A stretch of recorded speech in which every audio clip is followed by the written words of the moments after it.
ओम श्री परमात्मने नमः। ओम वासुदेवाय नमः।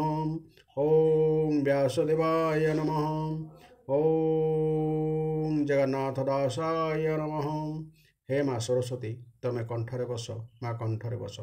अति बड़ी जगन्नाथ दास रचित श्रीमद् भागवत महापुराणर एकादश स्कंध आज अष्टादश अध्याय बा 18तम अध्याय श्रवण करवा।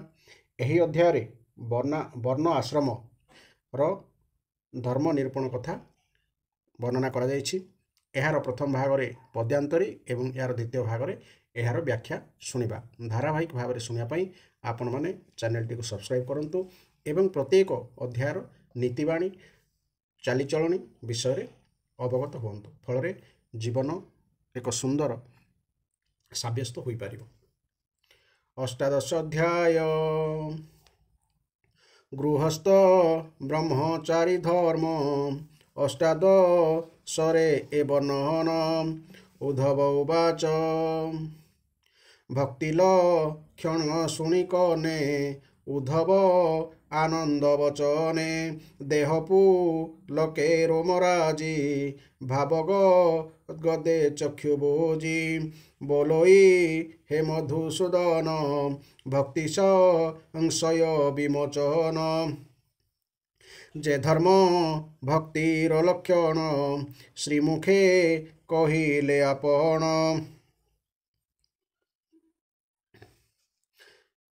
स्वधर्म साधी केउ मते वैष्णव लक्षण जुकते पूर्वे जे हंस रूप धरी ब्रह्मापु तंको दया करी परम धर्म कथा जेते कहिल ताहांक अग्रते से धर्म काले नष्ट गला संसारे केही न पालिला एबे क्षिति तले पुणी के ताहा तुम्भ बिनु जानी से धर्म कही पारु तुही तो तहु कर्ता वक्ता नाई ब्रह्मास दने सुरलोके तो बिनु के कहिब एके संगते ज्ञान धर्म घेनी तू नाथ तेजीबु अबनी से धर्म गूढ़ तत्व जानी के ताहा कहु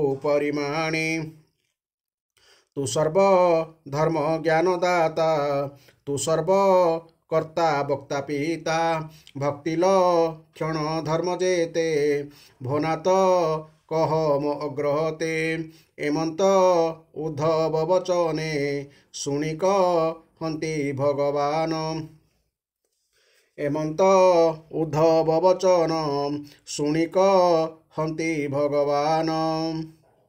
श्री भगवान वाच शुणो हे भक्त शेखर जे वर्णा श्रम धर्माचार मु सत्य जुगे हंस रूपे ब्रह्मार पुत्रंक समीपे प्रथम जुगे शुक्लवर्णे मुहि प्रवर्तइली जने ओकार रूपे थिला वेद केही न जाने तार भेद मु धर्म वृष रूप धरी से वेद लोकरे विस्तारी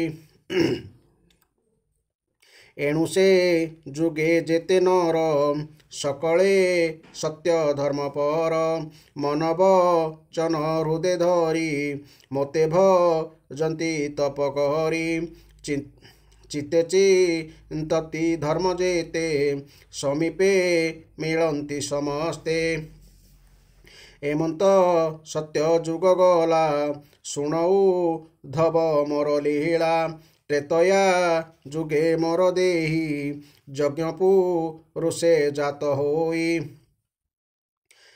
वेदऊ चित यज्ञ मार्गे धर्म प्रचार भूमि भागे मोपाद उरु भुजानने जन्म हो इले चारि बने मभुजु जन्म क्षत्रि जाति उरुरु वैश्य उत्पत्ति मुखुब्रा मण मोर जात शूद्रम चरणु संभूत ଏଣୁ ମୁଁ ପୁରୁଷ ପୁରାଣ ଈଶ୍ୱର ବ୍ରହ୍ମାଣ୍ଡ କାରଣ ବିରାଟ ପୁରୁଷ ମଗତି ମତହୁଁ ସୃଷ୍ଟି ଉତପତି ମୋରଜ ଘନୁ ଗୃହକାରୀ ହୃଦୟ ପଦ୍ମ ବ୍ରହ୍ମଚାରୀ ଗୃହକାରୀ ଅର୍ଥ ଗୃହସ୍ଥ ମୋ ବକ୍ଷ ସ୍ଥଳୁ ବନବାସୀ ମସ୍ତକୁ ଜନ୍ମିଲେ ସନ୍ନ୍ୟାସୀ ଏ ସର୍ବ ବର୍ଣ୍ଣ ସର୍ବାଶ୍ରମ ସମ୍ଭବ ଉଚ୍ଚ ନିଚ ସ୍ଥାନ ପ୍ରକୃତି ଜନ୍ମ ଅନୁସାରେ ସ୍ୱଭାବ ଆଚାର ବ୍ୟବହାରେ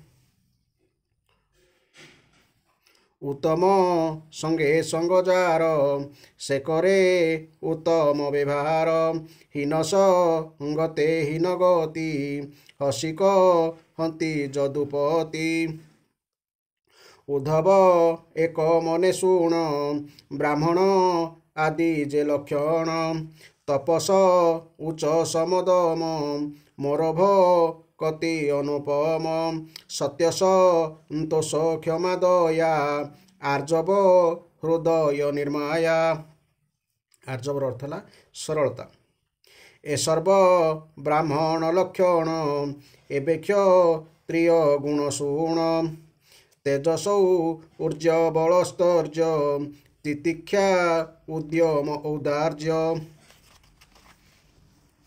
ବିପ୍ରଭ କତି ଧୃତିମନ୍ତ ବିକ୍ରମ ଐଶ୍ୱର୍ଯ୍ୟ ସଂଯୁକ୍ତ କ୍ଷତ୍ରିୟ ଲକ୍ଷଣ ଏ ଜାଣ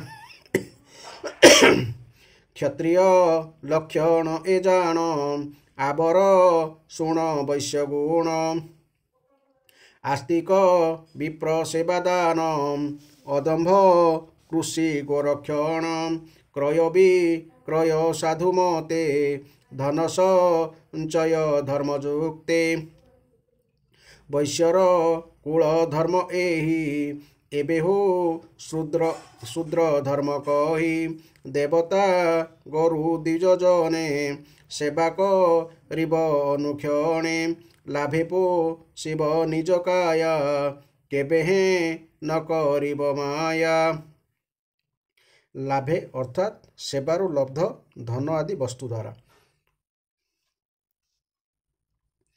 ଶୂଦ୍ରଜ ନର ଏବେ ଭାର ଶୁଣହି ନ ଜନ ଆଚାର ଅସତ୍ୟ ବାକ୍ୟ ଦମ୍ଭ କାମ ନାସ୍ତିକ୍ୟ କ୍ରୋଧ ହତ ଜ୍ଞାନ ବିରୋଧ ବାଦ କୁବଚନ କଳହ ଆଚାର ଲଙ୍ଘନ ପରହି ହିଂସନ ପରବାଦ ପରର ମଣି ଧନେ ସଦ ନିଚଜ ନର ଏ ସ୍ୱଭାବ ସାମାନ୍ୟ ଶୁଣ ହେ ଉଦ୍ଧବ ନଥିବ ହିଂସା ଚୋରି ଦମ୍ଭ ଆବର କାମ କ୍ରୋଧ ଲୋଭ ସତ୍ୟବଚନ ପ୍ରିୟ ବାଣୀ ହିତସୁ ହୃଦ ଯେତେ ପାଣି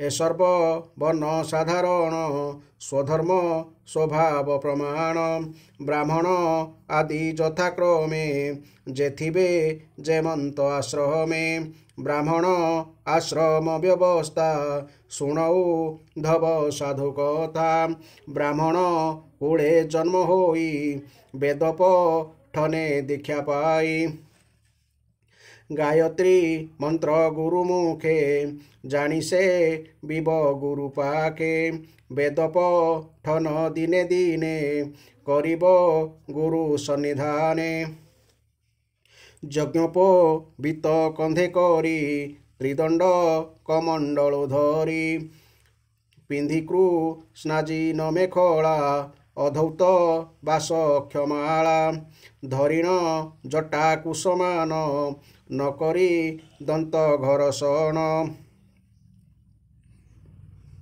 ମନ୍ତ୍ର ପଠନ ଜପ ହୋମ ମାର୍ଜନ ଭୋଜନ ନିୟମ ମାର୍ଜନ ଅର୍ଥାତ୍ ସ୍ନାନ ଏ ଆଦି କର୍ମ ବ୍ରହ୍ମଚାରୀ କରିବ ମୌନ ଆଚରି କରଚରଣ ନଖ ଯେତେ ଜେଲୋମ କକ୍ଷ ଲିଙ୍ଗ ଗାତ୍ରେ ଦୀକ୍ଷା ସମ୍ପୂର୍ଣ୍ଣ ଯାଏ ଧରି କେବେ ହେଁ ବପନ ନ କରି। ବପନ ଅର୍ଥାତ୍ କ୍ଷୌର ହେବା।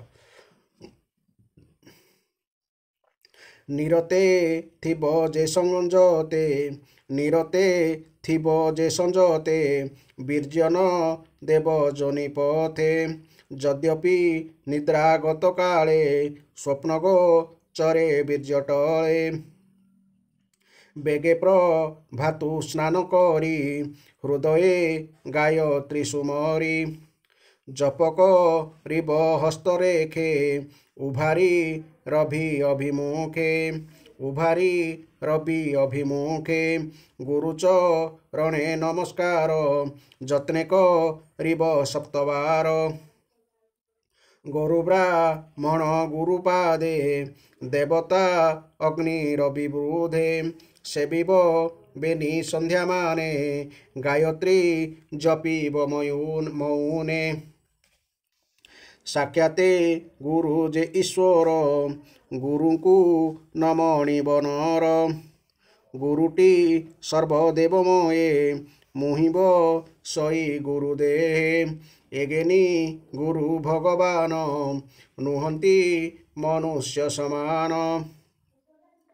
ସ୍ୱଧର୍ମେ ନିରତେ ପ୍ରଭାତେ, ଭିକ୍ଷା ମାଗିବ ନିତ୍ୟେ ନିତ୍ୟେ। ଗୁରୁ ସମୀପେ ତାହା ନେଇ, ଥୋଇବ ଶିରେ କର ଦେଇ। ପ୍ରସନ୍ନେ ଗୁରୁ ଦେବେ ଯେତେ, ତାହା ଭୁଞ୍ଜିବ ଶୁଦ୍ଧ ଚିତ୍ତେ। ଗୁରୁ ବଚନେ ଅବଧାନେ, ରଜନୀ ବଞ୍ଚିବ ମୌନେ। ଗୁରୁ ସମୀପେ ଭୃତ୍ୟ ପ୍ରାୟେ, ପ୍ରଥମେ ଥିବ ଯେ ଉଭାଏ। ଗୁରୁ ବଚନ ଆଜ୍ଞା ପାଇ, ବସିବ ଗୁରୁ ମୁଖ ଚାହିଁ। ସଭୟେ ସମୀପେ ବସିବ, ଚରଣ ଅଗ୍ର ନ ଦିଶିବ। ଅଳପ ଦୂରେ ଉଭା ହୋଇ, କର ଯୁଗଳ ଶିରେ ଦେଇ। ନିତ୍ୟେ ନମିବ ଗୁରୁପାଦେ, ବେଦ ପଠନ ଅନୁବାଦେ। ଏରୂପେ ଗୁରୁ ସେବା କରି, ଦିନ ବଞ୍ଚିବ ବ୍ରହ୍ମଚାରୀ। ଏ ଦେହ ସୁଖ ଦିନେ ଦିନେ, କେବେ ହେଁ ନ ଚିନ୍ତିବ ଏ ଦେହ ସୁଖ ଦିନେ ଦିନେ, କେବେ ହେଁ ନ ଚିନ୍ତିବ ମନେ। ଯାବତ ବିଦ୍ୟା ପୂର୍ଣ୍ଣ ନୋହେ, ତାବତ ଗୁରୁ ଦୀକ୍ଷା ବହେ। ମନ ବଚନ ନିଜ ଦେହେ, ନିତ୍ୟ ସେବିବ ଗୁରୁ ପାଏ। ମୋତେ ପୂଜିବ ଗୁରୁ ଦେହେ, ମତହୁଁ ଗୁରୁ ଭିନ୍ନ ନୋହେ। ଯଦି ସେ ବ୍ରହ୍ମଚାରୀ ଜନ, ବ୍ରହ୍ମଲୋକକୁ ଥିବ ମନ। ଗୁରୁଙ୍କୁ ଦେହ ସମର୍ପଣ, କରି ଶୁଝିବ ଗୁରୁ ଋଣ। ଅଗ୍ନିରେ ଗୁରୁରେ ଆତ୍ମାରେ, ମୁଁ ଅଛି ସକଳ ଭୂତରେ। ମୋତେ କରିବ ଉପାସନ, ବୁଦ୍ଧି ନ କରି ଭିନ୍ନ ଭିନ୍ନ। ନିତ୍ୟ ସଂଯତ ବ୍ରହ୍ମଚାରୀ, ନୟନେ ନ ଦେଖିବ ନାରୀ। ସ୍ତ୍ରୀ ସଙ୍ଗୀ ସଙ୍ଗେ ସମ୍ଭାଷଣ, କେବେ ହେଁ ନୋହି ବଟି ପୁଣ। ତମରା ଯଶ ପ୍ରାଣୀ ଯେତେ, ସଙ୍ଗ ନହିବ କଦାଚିତେ। ଯେଣୁ ଏ ଦୁଷ୍ଟ ଜନସଙ୍ଗ, କରଇ ନିଜ ଧର୍ମ ଭଙ୍ଗ। ଶୌଚ ସ୍ନାନ ଆଚମନ, ତ୍ରିସନ୍ଧ୍ୟା ସନ୍ଧ୍ୟା ଉପାସନ। ତୀର୍ଥ ଗମନ ଜପ ହୋମ, ମୋ ନାମ ଶ୍ରବଣ କୀର୍ତ୍ତନ। ମୋର ଚରଣ ସେବା ଯେତେ, ସଂଯତେ କରିବ ନିରତେ। ଅସାଧୁ ସଙ୍ଗେ ସମ୍ଭାଷଣ, ଯେଅବା ଅଭକ୍ଷ ଭକ୍ଷଣ। ଏ ଆଦି ଧର୍ମର ଲଙ୍ଘନେ, କେବେ ହେଁ ନ ଚିନ୍ତିବ ମନେ। ସର୍ବ ଆଶ୍ରମ ସାଧାରଣ, ଏ ଧର୍ମ ସମାନ ଲକ୍ଷଣ। ସଂଯମେ ମନ ବାକ୍ୟ ଧରି, ଏତେ क्षणे ब्रह्मचारी एरूपे ब्राह्मण प्रशस्त साधिब ब्रह्मचारी व्रत एमंत व्रते ब्रह्मचारी विराजे अग्नि रूप धरी मोर भक्त एशयले मो सेवा तीव्र तप बले दूरित जेते तार देहे मो भाव अग्नि कुंडे दहे एमंते विप्र ब्रह्मचारी जदि स कल वेद धरी तातज ननीଙ୍କୁ जनाई दक्षिणा गुरु पादे दे गुरु वचन शिरे धरी वेदौ छर्गे स्नान करी छाड़िब ब्रह्मचारी बेश बनेबा भुवने प्रवेश एमंते निज भावे थिब जे पूर्व आश्रम स्वभाव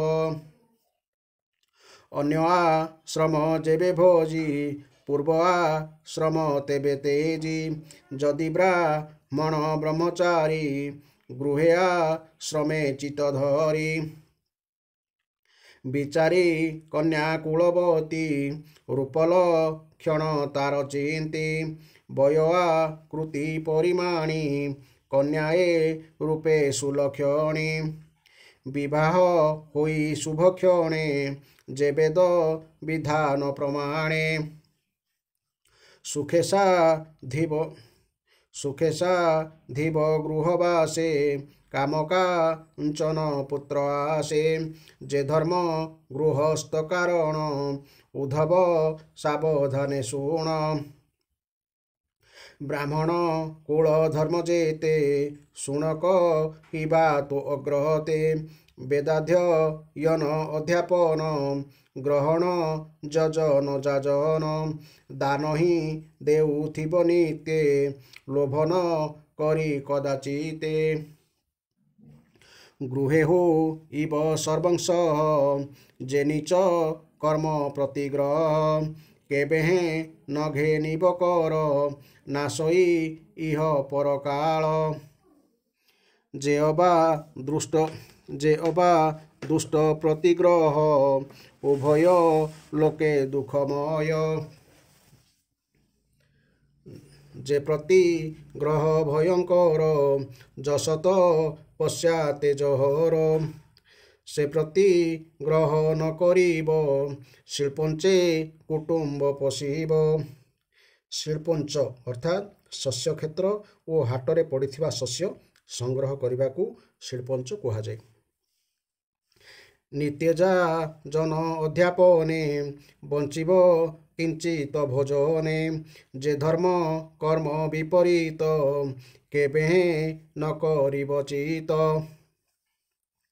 चित्त संतोष जथा लाभे नित्य बंचिब मोर भावे जे विप्र हरि परायणे गृहे सई साधुपणे नित्यक रही मते ध्यान से नहे नर के पतन से गृही अंध कुपुतरे आत्मा को आपने निस्तारे जे विप्र पूर्व कर्म दोषे अति दरिद्र गृहवासे एमंत विप्र दुख चाही जे अबा चिते दया बही विप्रपोषण करे निते मुथाई ताहार अग्रते ब्राह्मण मुखे मो आहार विपद खंडई ताहार समुद्र मध्य नाबजेने प्राणी की तारईते सने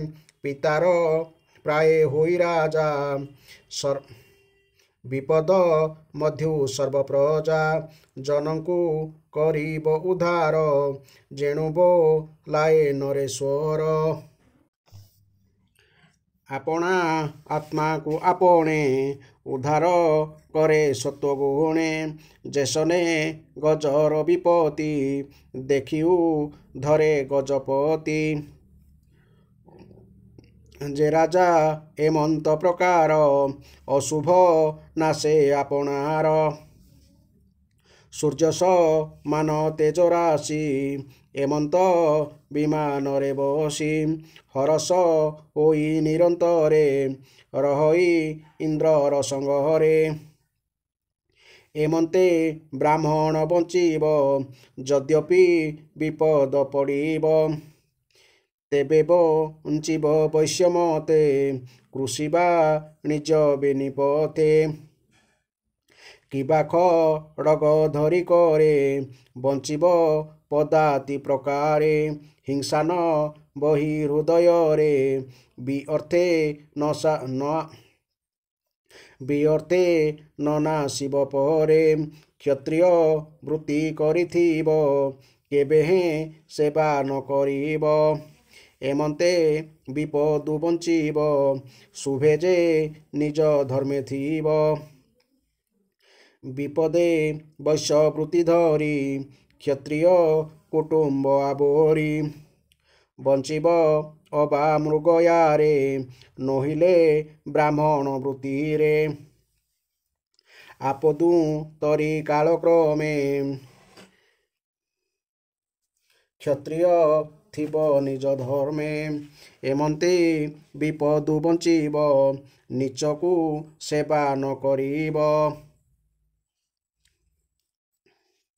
ଏଠାରେ ବାସ୍ତବରେ ବ୍ରାହ୍ମଣ ଓ କ୍ଷତ୍ରିୟ ପାଇଁ ସେବା କରିବାକୁ ମନା କରାଯାଏ ନାହିଁ ବରଂ ସ୍ୱବୃତ୍ତି ବା ସେବାବୃତ୍ତି ଦ୍ୱାରା ଜୀବନ ନିର୍ବାହ କରିବାକୁ ବାରଣ କରାଯାଇଛି ନ ସୁବୃତ୍ତ୍ୟା କଥଞ୍ଚନ ମୂଳ ଭାଗବତରେ କୁହାଯାଇଛି ମା ଯେପରି ଶିଶୁର ଛୋଟ ବଡ଼ ସମସ୍ତ ପ୍ରକାର ସେବା କରିଥାଏ ସେହିପରି ପ୍ରତ୍ୟେକ ବର୍ଣ୍ଣର ବ୍ୟକ୍ତି ଦୟାର୍ଦ୍ର ଚିତ୍ତରେ ଯେକୌଣସି ଦୁଃଖୀ ଦରିଦ୍ରର ନିଚାତିନିଚ ସେବା ମଧ୍ୟ କରିପାରିବ ବିପଦେ ବୈଶ୍ୟେ ଶୂଦ୍ର ପ୍ରାୟେ କୁଟୁମ୍ବ ତାରିବ ଉପାଏ ବିପଦେ ଶୂଦ୍ର କାରୁକର୍ମେ ବଞ୍ଚିବ ପୁଣି ନିଜ ଧର୍ମେ କାରୁକର୍ମେ ଅର୍ଥାତ୍ ସୂକ୍ଷ୍ମ ଶିଳ୍ପକର୍ମ ଏମନ୍ତେ ବର୍ଣ୍ଣ ଧର୍ମ ପକ୍ଷ ତୋ ଆଗେ କହିଲି ପ୍ରତ୍ୟକ୍ଷ ଅବଶ୍ୟ କର୍ତ୍ତବ୍ୟ ଏ ଜାଣ ଗୃହରେ ପଞ୍ଚଯଜ୍ଞ ପୂର୍ଣ୍ଣ କରିବ ବେଦ ଅଧ୍ୟୟନ ସ୍ୱଧା ଯେ ସ୍ୱାହା ବଳିୟନ ଏ ଆଦି ପଞ୍ଚମ ପ୍ରକାରେ ଯଥାବି ଭବ ଅନୁସାରେ ଦେବତା ଋଷି ପିତୃଭୂତ ଅତିଥି ମାନଙ୍କୁ ଉଚିତ ପୂଜା କରିବ ପ୍ରତିଦିନେ ମରୁପ ଅଟନ୍ତି ଏମାନେ ଧର୍ମେ ଯେ ଧନ ଅରଜିବ ଯେ ଅବା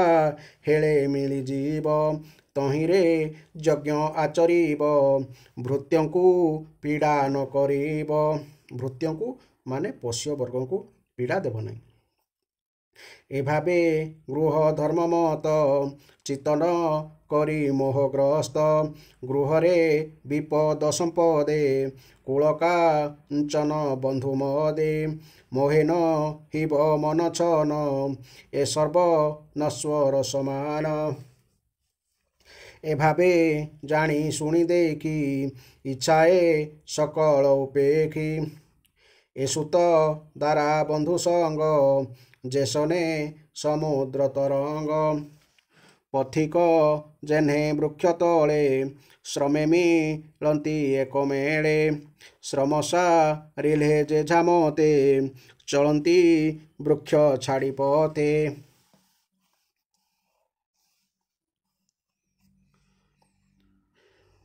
ଯେସନେ ପ୍ରାଣୀ ନିଦ୍ରାଗତେ ସମ୍ପଦ ଦେଖେ ସ୍ୱପ୍ନ ଗତେ ଏହି ପ୍ରକାରେ ଗୃହବାସ ଏଣେ ନ କରିବ ବିଶ୍ୱାସ ଏହା ତୁ ବୁଝି ଯଦୁବୀର ଚଞ୍ଚଳ ଚିତ୍ତ ସ୍ଥିର କର ଅନିତ୍ୟ ଅସତ୍ୟ ଶରୀର ଅନ୍ତେଲ ଭଇ ତମ ଘୋର ଏଣୁ ତିଥି ପ୍ରାୟ ହୋଇ ମୋର ଭକତ ଗୃହେ ଥାଇ ପୁତ୍ରକ ପତ୍ର ବନ୍ଧୁ ଶିରି ନ ବୋଲେ ମୋହରି ମୋହରି ଦୈବ ମାୟା ଏ ସଂସାର ଏଣେ ନ କରେ ଅହଙ୍କାର এভাবে থায়ে ଯେଉଁ জন ସେ ଗୃହେ ନୁହଇ ବନ୍ଧନ ଏମନ୍ତେ ଗୃହ ଅବଧାନେ ଧର୍ମସା ଧିବ ଯଜ୍ଞଦାନେ ମୋରଭ କତି ଦିନେ ଦିନେ ସାଧିବ ହୃଦୟ ଯତନେ ଗୃହସ୍ଥ ଭାବେ ଏହି ମତେ ଭାବେବ ବଞ୍ଚିବ ଦିନା କେତେ ବୟସ ତ୍ରୁଟି ଅପ୍ରାପତେ ବନେ ଚଳିବ ତପ ଅର୍ଥେ ପତ୍ନୀ ବେଶୀ ପୁତ୍ର ପାଶେ ଅଥବା ଚଳିବ ସନ୍ନ୍ୟାସେ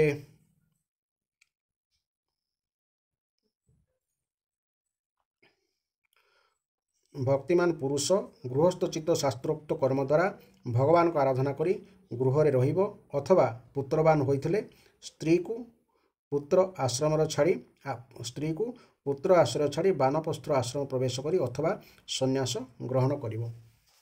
ଧର୍ମକ ରେଣେ କର୍ମ ଯେତେ ବନେଶା ଧିବ ନାନା ମତେ ଗୃହ ନିର୍ବନ୍ଧ ଯାର ଯେମନେ ଗୃହ ନିର୍ବନ୍ଧ ଯାର ମନେ ଆକୁଳ ପୁତ୍ର ଦାରାଧନେ ମୂଢ଼କୃପଣ ସ୍ତ୍ରୀଯୁତ ମୁହିମ ହର ଏ ସମସ୍ତ ଏଣେ ବନ୍ଧନ ଗୃହବାସେ ଅଶାନ୍ତ ଇନ୍ଦ୍ରିୟ ଲାଳସେ କୁଟୁମ୍ବ ନିସ୍ତାରଣ ଦାସେ ଭାଳଇ ରଜନୀ ଦିବସେ ନିର୍ବନ୍ଧ ଅର୍ଥାତ୍ ଅଭିନିବେଶ ଏବଂ ନିସ୍ତାରଣ ଅର୍ଥାତ୍ ରକ୍ଷାକରଣ ବୃଦ୍ଧ ଜନନୀ ତାତ ମୋର ବନିତା ବାଳକ କୁମର କେମନ୍ତେ ନିସ୍ତାରିବି ମୁହିଁ ଏଣେ ଆକୁଳ ମନା ହୋଇ କ୍ଷଣେ ନ ପାରେ ଗୃହ ଛାଡ଼ି ନିରତେ ଚିନ୍ତା ଚିତେ ଜଡ଼ି ଦାରାତ ନୟ ନିତ୍ୟ ଚିନ୍ତି ଗୃହେ ମ ଜୟୀ ମୂଢ଼ମତି ଅନ୍ତେ ପଡ଼ଇ ତମ ଘୋରେ ଭ୍ରମଇ ଏ ଘୋର ସଂସାରେ ଗୃହକ ରଣ ବର୍ଣ୍ଣ ଭାବ ଉଦ୍ଧବେ କହିଲେ ମାଧବ ସେ ଗୁରୁ ଶିଷ୍ୟ ପାଦଗତ ନମଇ ଦାସ ଜଗନ୍ନାଥ ଇତି ଶ୍ରୀମଦ୍ଭାଗବତେ ମହାପୁରାଣେ ପରମହଂସା ସହିତାୟାଂ ଏକାଦଶ ସ୍କନ୍ଧେ ଭଗବତ ଉଦ୍ଧବ ସମ୍ବାଦେ ବର୍ଣ୍ଣାଶ୍ରମ ବିଭାଗो ନାମ ଅଷ୍ଟମ ଅଧ୍ୟାୟ। ବର୍ତ୍ତମାନ ଏହାର ଆମେ ବ୍ୟାଖ୍ୟା ଶୁଣିବା। ଉଦ୍ଧବ କହିଲେ, ହେ କମଳ ନୟନ ଶ୍ରୀକୃଷ୍ଣ, ଯେଉଁ ଧର୍ମ ଆଚରଣ କଲେ ସକଳ ବର୍ଣ୍ଣ ଓ ଆଶ୍ରମର ମନୁଷ୍ୟମାନଙ୍କ ହୃଦୟରେ ଆପଣଙ୍କ ପ୍ରତି ଭକ୍ତି ଜାଗ୍ରତ ହୁଏ ତାହା ତ ଆପଣ ନିରୂପଣ କରିଦେଲେ। ନିଜ ନିଜର ଧର୍ମ କିପରି ଅନୁଷ୍ଠାନ କରି ମନୁଷ୍ୟ ସହଜରେ ଆପଣଙ୍କୁ ଭକ୍ତି କରିପାରିବ ପାଇପାରିବ କୃପା କରି ତାହା ବୁଝାଇ ଦିଅନ୍ତୁ। ହେ ପ୍ରଭୁ, ହେ ମହାବାହୁ ମାଧବ, ପ୍ରଥମେ ଆପଣ ହଂସ ରୂପରେ ଅବତାର ଗ୍ରହଣ କରି ବ୍ରହ୍ମାଙ୍କୁ ପରମ ଧର୍ମ ଉପଦେଶ ଦେଇଥିଲେ, କିନ୍ତୁ ଆପଣ ସେହି ଉପଦେଶ ଦେବାର ବହୁ କାଳ ବିତିଗଲାଣି। ବହୁ କାଳ ବିତି ଯାଇଥିବାରୁ ତାହା ଏହି ମର୍ତ୍ତ୍ୟଲୋକରେ ବିଲୁପ୍ତ ପ୍ରାୟ ହୋଇଗଲାଣି। ପୃଥିବୀରେ ତଥା ବ୍ରହ୍ମାଙ୍କର ଯେଉଁ ସଭାରେ ସକଳ ଦେବ ମୂର୍ତ୍ତିମାନ ହୋଇ ବିରାଜମାନ କରନ୍ତି ସେଠାରେ ବି ଆପଣଙ୍କ ଛଡ଼ା ଅନ୍ୟ କେହି ବି ଏପରି କରିନାହାନ୍ତି ଯେ କି ଆପଣଙ୍କ ପ୍ରଦତ୍ତ ସେହି ଧର୍ମର ପ୍ରବର୍ତ୍ତନ ଅଥବା ସଂରକ୍ଷଣ କରିପାରିବେ। ଆପଣ ହିଁ ସେହି ଧର୍ମର ପ୍ରବର୍ତ୍ତକ, ରକ୍ଷକ ଓ ଉପଦେଷ୍ଟା। ଆପଣ ପୃଥିପୃଷ୍ଠରୁ ଆପଣଙ୍କ ଲୀଳା ସମ୍ବରଣ କରିନେଲେ ସେହି ଧର୍ମ ମଧ୍ୟ ଲୋପ ପାଇଯିବ। ତାପରେ ସେହି ଧର୍ମ ବିଷୟରେ ଆଉ କିଏ ଶୁଣାଇବ? ତେଣୁ ହେ ସର୍ବଧର୍ମର ଜ୍ଞାତା ପ୍ରଭୁ, ଯେଉଁ ଧର୍ମ ମନୁଷ୍ୟକୁ ଆପଣଙ୍କ ଭକ୍ତି ପ୍ରଦାନ କରାଏ ଆପଣ ସେହି ଧର୍ମ ବିଷୟରେ ବର୍ଣ୍ଣନା କରନ୍ତୁ। ତାହା ସହିତ ସେହି ଧର୍ମ କିଏ କିପରି ପାଳନ କରିବେ ତାହା ମଧ୍ୟ ବୁଝାଇ ଦିଅନ୍ତୁ। ଶ୍ରୀ ଶୁକଦେବ କହି ଚାଲିଲେ, ହେ ପରୀକ୍ଷିତ, ଭକ୍ତପ୍ରବର ଉଦ୍ଧବ ଏହିପରି ପଚାରିବାରୁ ଭଗବାନ ଶ୍ରୀକୃଷ୍ଣ ଅତ୍ୟନ୍ତ ପ୍ରସନ୍ନ ହୋଇ ପ୍ରାଣୀମାନଙ୍କର କଲ୍ୟାଣ ନିମନ୍ତେ ତାକୁ ସନାତନ ଧର୍ମ ବିଷୟରେ ଉପଦେଶ ଦେଲେ। ଭଗବାନ ଶ୍ରୀକୃଷ୍ଣ କହିଲେ, ପ୍ରିୟ ଉଦ୍ଧବ, ତୁମର ପ୍ରଶ୍ନଟି ହେଉଛି ଧର୍ମମୟ। ଏହା ସକଳ ବର୍ଣ୍ଣାଶ୍ରମ ଧର୍ମୀ ମନୁଷ୍ୟକୁ ପରମ କଲ୍ୟାଣ ସ୍ୱରୂପ ମୋକ୍ଷ ପ୍ରାପ୍ତି କରାଇବ। ତେଣୁ ମୁଁ ତୁମକୁ ସେହି ଧର୍ମ ଉପଦେଶ ପ୍ରଦାନ କରୁଛି। ତୁମେ ସାବଧାନ ହୋଇ ଶୁଣ। ଚଳିତ କଳ୍ପର ଆରମ୍ଭରେ ସତ୍ୟଯୁଗ ସମୟରେ ହଂସ ନାମକ ଗୋଟିଏ ମାତ୍ର ବର୍ଣ୍ଣ ପ୍ରଚଳିତ ଥିଲା। ଲୋକମାନେ ସମସ୍ତେ ଜନ୍ମରୁ ହିଁ କୃତ୍ୟକୃତ୍ୟ ହୋଇଯାଉଥିଲେ। ତେଣୁ ସେହି ଯୁଗର ନାମ ଥିଲା କୃତଯୁଗ। ସେତେବେଳେ ଏକମାତ୍ର ପ୍ରଣବ ହିଁ ଥିଲା ବେଦ ଏବଂ ତପସ୍ୟା, ଶୌଚ, ଦୟାୟୁ, ସତ୍ୟ ଏପରି 4 ଚରଣରେ ଯୁକ୍ତ ହୋଇ ମୁଁ ହିଁ ଥିଲି ବୃଷଭ ରୂପୀ ଧାରୀ ଧର୍ମ। ସେହି ଯୁଗର ନିଷ୍ପାପ ଓ ପରମ ତପସ୍ୱୀ ଭକ୍ତମାନେ ମୋତେ ଅର୍ଥାତ୍ ହଂସ ସ୍ୱରୂପ ଶୁଦ୍ଧ ପରମାତ୍ମାଙ୍କୁ ଉପାସନା କରୁଥିଲେ। ସତ୍ୟ ଯୁଗ ପରେ ତ୍ରେତା ଯୁଗ ଆରମ୍ଭ ହେବାରୁ ମୋ ହୃଦୟରୁ ପ୍ରାଣ ବା ଶ୍ୱାସବାୟୁମାନଙ୍କ ମଧ୍ୟରେ ଋଗ୍ବେଦ, ସାମବେଦ ଓ ଯଜୁର୍ବେଦ ରୂପୀ ତ୍ରୟୀ ବିଦ୍ୟା ପ୍ରକଟ ହେଲା ଏବଂ ସେହି ତ୍ରୟୀ ବିଦ୍ୟାରୁ ମୁଁ ହୋତା, ଅଧୂର୍ଯ୍ୟ ଓ ଉଦ୍ଗାତାଙ୍କର ତ୍ରିବିଧ କର୍ମରୂପକ ଯଜ୍ଞ ହୋଇ ପ୍ରକଟ ହେଲି। ମୋର ଅର୍ଥାତ୍ ବିରାଟ ପୁରୁଷଙ୍କ ମୁଖରୁ ବ୍ରାହ୍ମଣ ଭୁଜରୁ କ୍ଷତ୍ରିୟ, ଜଙ୍ଘରୁ ବୈଶ୍ୟ ଏବଂ ଚରଣରୁ ଶୂଦ୍ରମାନଙ୍କର ଉତ୍ପତ୍ତି ହେଲା। ସେମାନଙ୍କର ସ୍ୱଭାବରୁ ତଥା ଆଚରଣରୁ ସେମାନଙ୍କର ପରିଚୟ ମିଳିଥାଏ। ହେ ଉଦ୍ଧବ, ମୋର ଜଙ୍ଘରୁ ଗୃହସ୍ଥାଶ୍ରମ, ହୃଦୟରୁ ବ୍ରହ୍ମଚର୍ଯ୍ୟାଶ୍ରମ, ବକ୍ଷସ୍ଥଳରୁ ବାନପ୍ରସ୍ଥାଶ୍ରମ ଓ ମସ୍ତକରୁ ସନ୍ନ୍ୟାସାଶ୍ରମ ଉତ୍ପନ୍ନ ହେଲା। ଏହି ସବୁ ବର୍ଣ୍ଣ ଓ ଆଶ୍ରମ ଅନ୍ତର୍ଗତ ମନୁଷ୍ୟଙ୍କର ସ୍ୱଭାବ ମଧ୍ୟ ସେମାନଙ୍କର ଉତ୍ପତ୍ତି ସ୍ଥାନ ଅନୁସାରେ ଉତ୍ତମ, ମଧ୍ୟମ ଓ ଅଧମ ହୋଇଗଲା। ଅର୍ଥାତ୍ ଉତ୍ତମ ସ୍ଥାନରୁ ବା ଅଙ୍ଗରୁ ଉତ୍ପନ୍ନ ବର୍ଣ୍ଣ ଆଶ୍ରମର ସ୍ୱଭାବ ଉତ୍ତମ ହେଲା ଏବଂ ଅଧମ ସ୍ଥାନରୁ ଉତ୍ପନ୍ନ ବର୍ଣ୍ଣାଦିଙ୍କର ସ୍ୱଭାବ ଅଧମ ହେଲା। ସମ, ଦମ, ତପସ୍ୟା, ପବିତ୍ରତା, ସନ୍ତୋଷ, କ୍ଷମାଶୀଳତା, ସରଳତା, ମୋ ପ୍ରତି ଭକ୍ତି, ଦୟା ଓ ସତ୍ୟ ଏସବୁ ହେଲା ବ୍ରାହ୍ମଣଙ୍କର ସ୍ୱଭାବ। ତେଜ, ବଳ, ଧୈର୍ଯ୍ୟ, ବୀରତା, ସହନଶୀଳତା, ଉଦାରତା, ଉଦ୍ୟମଶୀଳତା, ସ୍ଥିରତା, ବ୍ରାହ୍ମଣଙ୍କ ପ୍ରତି ଭକ୍ତି ଓ ଐଶ୍ୱର୍ଯ୍ୟ ଏସବୁ ହେଉଛି କ୍ଷତ୍ରିୟ ବର୍ଣ୍ଣର ସ୍ୱଭାବ। ଆସ୍ତିକତା, ଦାନଶୀଳତା, ଦମ୍ଭହୀନତା, ବ୍ରାହ୍ମଣମାନଙ୍କ ସେବା ଏବଂ ଧନ ସଞ୍ଚୟରେ ସନ୍ତୁଷ୍ଟ ନ ହେବା ଏସବୁ ହେଉଛି ବୈଶ୍ୟ ବର୍ଣ୍ଣର ସ୍ୱଭାବ। ନିଷ୍କପଟ ଭାବରେ ବ୍ରାହ୍ମଣ, ଗୋ ଏବଂ ଦେବତାମାନଙ୍କର ସେବା କରିବା ଏବଂ ସେଥିରୁ ଯାହା ମିଳିଲା ସେତିକିରେ ସନ୍ତୁଷ୍ଟ ରହିବା ଏସବୁ ହେଉଛି ଶୂଦ୍ର ବର୍ଣ୍ଣର ସ୍ୱଭାବ। ଅପବିତ୍ରତା, ମିଥ୍ୟାଚାର, ଚୌର୍ଯ୍ୟବୃତ୍ତି, ଈଶ୍ୱର ଓ ପରଲୋକକୁ ଭ୍ରୂକ୍ଷେପ ନ କରିବା, ଅଯଥା କଳହ କରିବା ଏବଂ କାମ, କ୍ରୋଧ ଓ ତୃଷ୍ଣାର ଅଧୀନ ହୋଇ ରହିବା ଏସବୁ ହେଉଛି ଅତ୍ୟଜମାନଙ୍କର ସ୍ୱଭାବ। ହେ ଉଦ୍ଧବ, 4 ବର୍ଣ୍ଣ ଓ 4 ଆଶ୍ରମ ନିମନ୍ତେ ସାଧାରଣ ଧର୍ମ ହେଉଛି କାୟ, ମନ ଓ ବାକ୍ୟରେ କାହାରି ପ୍ରତି ହିଂସା ଆଚରଣ ନ କରିବା, ସତ୍ୟରେ ଦୃଢ଼ ରହିବା, ଚୋରି ନ କରିବା, କାମ, କ୍ରୋଧ ଓ ତଥା ଲୋଭରୁ ଦୂରେଇ ରହିବା, ଯେଉଁ କର୍ମ କଲେ ସମସ୍ତ ପ୍ରାଣୀ ପ୍ରସନ୍ନ ହେବେ ଓ ସମସ୍ତଙ୍କର ମଙ୍ଗଳ ହେବ ସେହିଭଳି କର୍ମ କରିବା। ଦ୍ୱିଜମାନେ ବା ବ୍ରାହ୍ମଣ, କ୍ଷତ୍ରିୟ ତଥା ବୈଶ୍ୟମାନେ ଗର୍ଭାଧାନ ଆଦି ସଂସ୍କାର କ୍ରମରେ ଯଜ୍ଞୋପବୀତ ସଂସ୍କାର ରୂପକ ଦ୍ୱିତୀୟ ଜନ୍ମ ଲାଭ କରି ତାପରେ ଗୁରୁକୁଳରେ ରହି ଇନ୍ଦ୍ରିୟ ସଂଯମ କରିବେ ଏବଂ ଆଚାର୍ଯ୍ୟଙ୍କ ଆଜ୍ଞା ହେଲେ ବେଦ ଅଧ୍ୟୟନ କରିବା ସହିତ ବେଦ ବାକ୍ୟର ଅର୍ଥ ବିଷୟରେ ବିଚାର କରିବେ। ବ୍ରହ୍ମଚାରୀ ମେଖଳା, ମୃଗଚର୍ମ, ବର୍ଣ୍ଣ ଅନୁସାରେ ଦଣ୍ଡ, ରୁଦ୍ରାକ୍ଷମାଳା, ଯଜ୍ଞୋପବୀତ ଓ କମଣ୍ଡଳ ଧାରଣ କରିବେ। ସେ ଶିରରେ ଜଟା ରଖିବେ ଏବଂ ହାତରେ କୁଶ ଧାରଣ କରିବେ। ସେ ସୌଖିନତା ପାଇଁ ଦାନ୍ତ ଓ ଲୁଗାପଟା ସଫା କରିବେ ନାହିଁ। ସେ ରଙ୍ଗୀନ ଆସନରେ ବସିବେ ନାହିଁ। ସେ ସ୍ନାନ, ଭୋଜନ, ହୋମ, ଜପ ଓ ମଳମୂତ୍ର ତ୍ୟାଗ କରିବା ସମୟରେ ମୌନ ରହିବେ। ସେ କାଖ ତଳର ତଥା ଗୁପ୍ତ ଇନ୍ଦ୍ରିୟର କେଶ ବା ଲୋମ କାଟିବେ ନାହିଁ।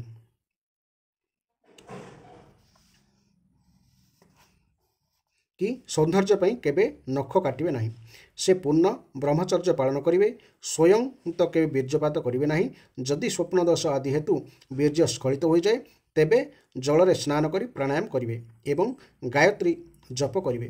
ବ୍ରହ୍ମଚାରୀ ପବିତ୍ରତାର ସହିତ ଏକାଗ୍ରଚିତ ହୋଇ ଅଗ୍ନି, ସୂର୍ଯ୍ୟ, ଆଚାର୍ଯ୍ୟ, ଗୋ, ବ୍ରାହ୍ମଣ, ଗୁରୁ, ବୃଦ୍ଧଜନ ଏବଂ ଦେବତାମାନଙ୍କୁ ଉପାସନା କରିବେ ତଥା ପ୍ରାତଃକାଳ ଓ ସାୟଂକାଳରେ ମୌନ ହୋଇ ସନ୍ଧ୍ୟା ଉପାସନା ତଥା ଗାୟତ୍ରୀ ମନ୍ତ୍ର ଜପ କରିବେ। ସେ ଗୁରୁଙ୍କୁ ଈଶ୍ୱର ମଣିବେ, କାରଣ ଗୁରୁ ଯେ ସାକ୍ଷାତ ଈଶ୍ୱର, ଗୁରୁଙ୍କୁ ନ ମଣିବ ନର, ଗୁରୁଟି ସର୍ବଦେବମୟେ, ମୁହିବ ସଇ ଗୁରୁଦେହେ, ଏଘେନି ଗୁରୁ ଭଗବାନ, ସେ ନୁହେଁ ମନୁଷ୍ୟ ସମାନ। ସେ ସକାଳ ଓ ସନ୍ଧ୍ୟା 2 ବେଳା ଭିକ୍ଷା କରିବେ। ଯାହା କିଛି ଭିକ୍ଷା ମିଳିବ ତାହା ଆଣି ଗୁରୁଦେବଙ୍କୁ ସମର୍ପି ଦେବେ। ଖାଦ୍ୟ ଦ୍ରବ୍ୟ ବ୍ୟତୀତ ଅନ୍ୟ ଯାହା କିଛି ମିଳିଥିବ ତାହା ବି ଗୁରୁଦେବଙ୍କୁ ନିବେଦନ କରିବେ।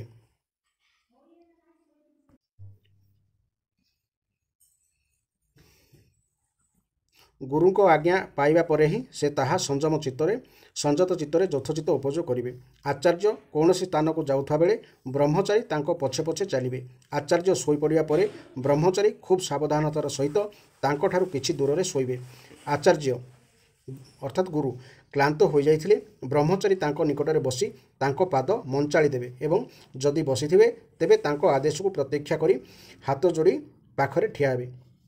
एपरि भावरे अत्यंत नम्र होई आचार्यंको सेवा शुश्रूषा करी सर्वदा तांकर आज्ञा पालन रे तत्पर रहिबे।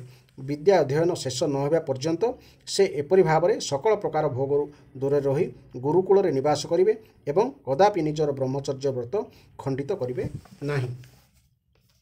जदि ब्रह्मचारी मूर्तिमान वेदगणों निवास स्थान ब्रह्मलोक को जावाक चाहूँगी तेबे से आजीवन नैष्ठिक ब्रह्मचर्य व्रत ग्रहण करने आवश्यक।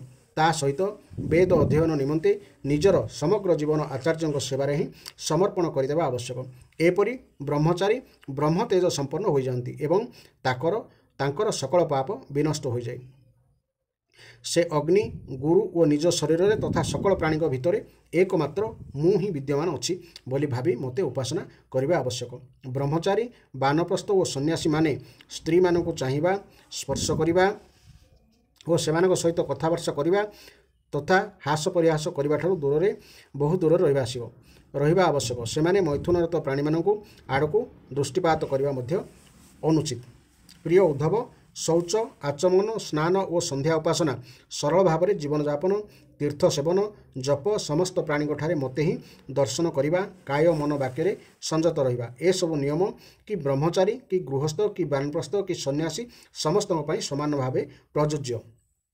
अस्पृश्य मानक न छुईबा अभक्ष्य द्रव्य न खाइबा जहा सहित कथा हेबा अनुचित ताहा सहित कथा न हेबा ए सब नियम मध्य समस्त प्रযোज्य। ए सब नियम पालन कले नैष्ठिक ब्रह्मचारी अग्नि परि तेजस्वी हो जाती। तीव्र तपस्या हेतु तांकर कर्म संस्कार भस्म हो जाए और अंतकरण शुद्ध हो जाए। से मोर भक्त होई मते पाई जाती। प्रिय उद्धव, ब्रह्मचारी जदि गृहस्थाश्रम प्रवेश करने को चाहती तेबे विधिपूर्वक वेद अध्ययन शेष करी आचार्य को दक्षिणा देवे एवं तांकर अनुमति नहीं समावर्तन संस्कार करेंगे। स्नातक होई गृहस्थाश्रम प्रवेश करेंगे। ब्रह्मचर्य आश्रम पर ब्रह्मचारी चाहिए गृहस्थाश्रम अथवा वानप्रस्थ आश्रम प्रवेश करें। जदि से ब्राह्मण होइथिबे तेबे सन्यास भी ग्रहण करें किंबा क्रमशः गोटे आश्रम पर परवर्ती आश्रम प्रवेश करें। मोर परायण भक्त एहीपरि कौनसी एक आश्रम अधीन होई रहिबा उचित। से बिना आश्रम होई रहिबा उचित नुहे कि विपरीत क्रम आश्रम परिवर्तन करी स्वेच्छाचारितार प्रवृत्त होगा उचित नुहे। प्रिय उद्धव, जदि ब्रह्मचर्याश्रम पर ब्रह्मचारी गृहस्थाश्रम प्रवेश करने को चाहती तेबे से निजर अनुरूप शास्त्रोक्त लक्षण संपन्ना तथा निज ठारू कम बयसर और निज वर्णर कन्याटे विवाह करने उचित।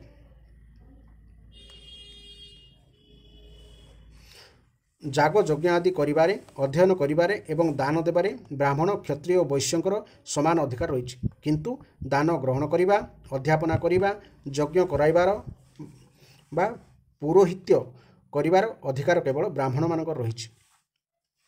जदि कौनसी ब्राह्मण भावती जे दान ग्रहण कले तपस्या तेज और जश नाश हो तेबे से अध्यापना पढ़ाइबा और यज्ञ कराइबा द्वारा जीवन निर्वाह करिपारिबे। जदि ए दुई वृत्ति मध्य तांकु परावलंबन दीनता प्रभृति दोष दृष्टिगोचर हुए तेबे कृषक जमीर शस्य काटि नेबा परे तले पड़िथिबा शस्य संग्रह करी से निजर जीवन निर्वाह करिपारिबे। हे उद्धव, ब्राह्मण शरीर हेउछि अत्यंत दुर्लभ। तुच्छ विषय भोगरे मझी रहिबा निमंते एही शरीर मिली नाही। आजीवन कठिन तपस्या करी शेष रे अनंत आनंद स्वरूप मोक्ष प्राप्ति करने निमंते ही एही शरीर मिली।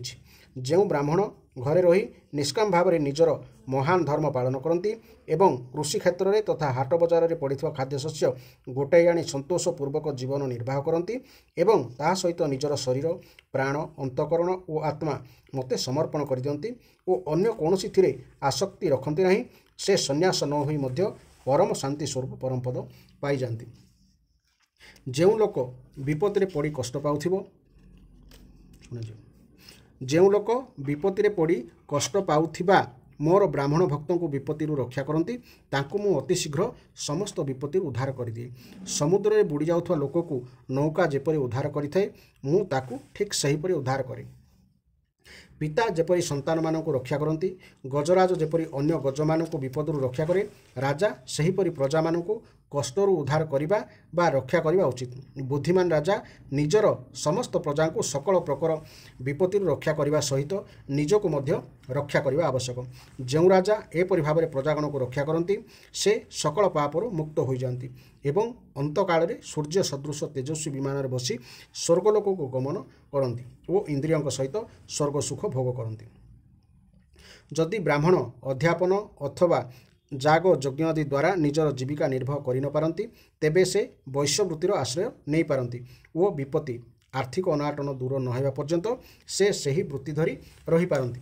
जदि किछि बड़ धरणर विपत्तिर सम्मुखीन होगा पड़े तेबे से खंडा धरी क्षत्रिय वृत्ति द्वारा मध्य जीवन निर्वाह करि पारती। किंतु कौन सी अवस्था भी से नीच मानकर सेवा अर्थात स्वानुभूति अवलंबन करने उचित नुहे। क्षत्रिय जदि प्रजापालन आदि द्वारा निजर जीविका निर्वाह करें ना तेबे से वैश्यवृत्ति अर्थात वाणिज्य व्यवसाय आदि करिपारंती। विशेष विपत्ति पड़े से शिकार द्वारा अथवा विद्यार्थी मानक पाठ पढ़ाइबा वृत्ति द्वारा निजर काम चलाइबे किंतु से नीच मानकर सेवा अर्थात स्वानुभूति केबे भी अवलंबन करने उचित नुहे। अभाव समय आसीगले वैश्य शूद्र मानक वृत्ति सेवा द्वारा जीविका निर्वाह करिवे। शूद्र मध्य अभाव समय आसीगले मशीना बुणिबा आदि कारुकार्य द्वारा निजर जीविका निर्वाह करिपारिबे। किंतु हे उद्धव मने रख जे ए सब व्यवस्था केवल आपद काल उपस्थित हेले ही ग्रहण करने को पड़िबो। दुख कष्टर मुक्त होई न जिबा पर्यंत ही एपरि उपाय ग्रहण करा जाई पारे। आपद काल कटि जिबा परे उच्च वर्णर मनुष्य निम्न वर्णर लोकंक वृत्ति धरी जीविका अर्जन करिवार लोभ को प्रशय न देबा उचित अनुचित।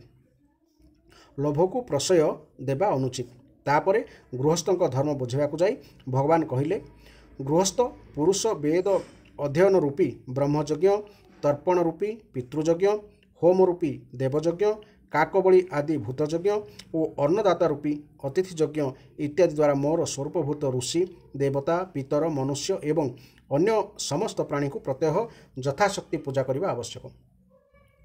गृहस्थ पुरुष अनायास लब्ध अथवा शास्त्रोक्त रीति उपार्जित निजर शुद्ध धन विनियोग करी आपणा भृत्य और आश्रित प्रजा मानक कौन सी प्रकार कष्ट न दे अर्थात सेमानक भी संतुष्ट रखी न्याय और विधिसंगत प्रणाली रे यज्ञ करने आवश्यक।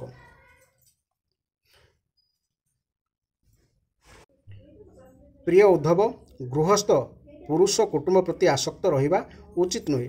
जेते बहु कुटुंबी हेले भी भगवत भजन रे अवहेला करने अनुचित। बुद्धिमान पुरुष बुझा आवश्यक जे इहलोकर सकल वस्तु जेपरी नाशवान स्वर्ग आदि परलोकर सकल भोग सेहीपरि मध्य नाशवान।